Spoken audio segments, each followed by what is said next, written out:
કડવી મીઠી યાદો સાથે 2021નું વર્ષ વિદાય રહ્યું છે અને દરેક વ્યક્તિ આ નવા વર્ષની આતુરતાથી રાહ જોઈ રહી છે. કોરોના કાળમાં દરેકને નવું વર્ષ નવી આશાઓ લઈને આવે એવી અપેક્ષા છે. આવનારા વર્ષને લઈને પ્રસિદ્ધ ભવિષ્ય વક્તા બલ્ગેરિયાના નેત્રહીન વાંગેલિયા પાંડવા ગુસ્ટેરોવા ઉર્ફે બાબા વેંગાએ ભવિષ્યવાણી કરી હતી કે 2022માં ધરતી પર પ્રલય આવશે અને ભારતમાં ભૂખમરો આવશે. બાબા વેંગા મુજબ આવનારા વર્ષમાં ભૂકંપ અને સુનામીનો ખતરો વધશે. તેમણે એવો પણ દાવો કર્યો હતો કે એલિયન્સ દ્વારા ઓમુઆમુઆ નામનો એક્સરોઇડ ધરતી પર મોકલાશે. બાબા વેંગા વિશે કહેવાય છે કે આંખોની રોશની ગુમાવ્યા છતાંય તેઓ ભવિષ્યને સ્પષ્ટ રીતે જોઈ શકતા હતા. તેમની અનેક ભવિષ્યવાણી સાચી પણ સાબિત થઈ છે.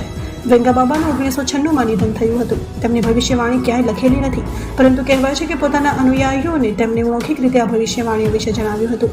બાબા વેંગાની ભવિષ્યવાણી મુજબ 2022માં દુનિયામાં પાણીનું સંકટ વધુ વિકટ બનશે. અનેક શહેરોમાં લોકોને પીવાના પાણીથી લઈને મુશ્કેલીનો સામનો કરવો પડશે. નદીઓનું પાણી પ્રદૂષિત થઈ જશે અને સરોવર તળાવ વધુ સંકોચાતા જશે. તેમની ભવિષ્યવાણી મુજબ પાણીની અછતને કારણે લોકોના પલાયનનું પ્રમાણ વધવા લાગશે. 2022માં ગ્લોબલ વોર્મિંગ વધશે અને તેની સૌથી વધુ અસર ભારતમાં જોવા મળશે. અહીં મહત્તમ તાપમાન 50 ડિગ્રી સેલ્સિયસ સુધી પહોંચી જશે. બાબા વેંગાનું કહેવું છે કે તાપમાન વધવાને કારણે તીડની સંખ્યા અનેક ગણી વધી જશે, જે પાકને નષ્ટ કરી દેશે. બાબા વેંગાની ભવિષ્યવાણી મુજબ હિન્દ મહાસાગરમાં ભૂકંપ બાદ એક મોટી સુનામી આવશે.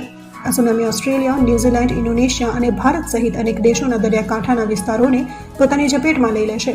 આ સુનામીને કારણે ભારે નુકસાન વેઠવું પડશે અને અનેક લોકો જીવ પણ ગુમાવશે. તો આ ઉપરાંત આવતા વર્ષે સાઇબેરિયામાં એક નવો ઘાતક વાયરસ શોધાશે જે માનવજાતિ માટે એક ખતરો ઊભો કરશે.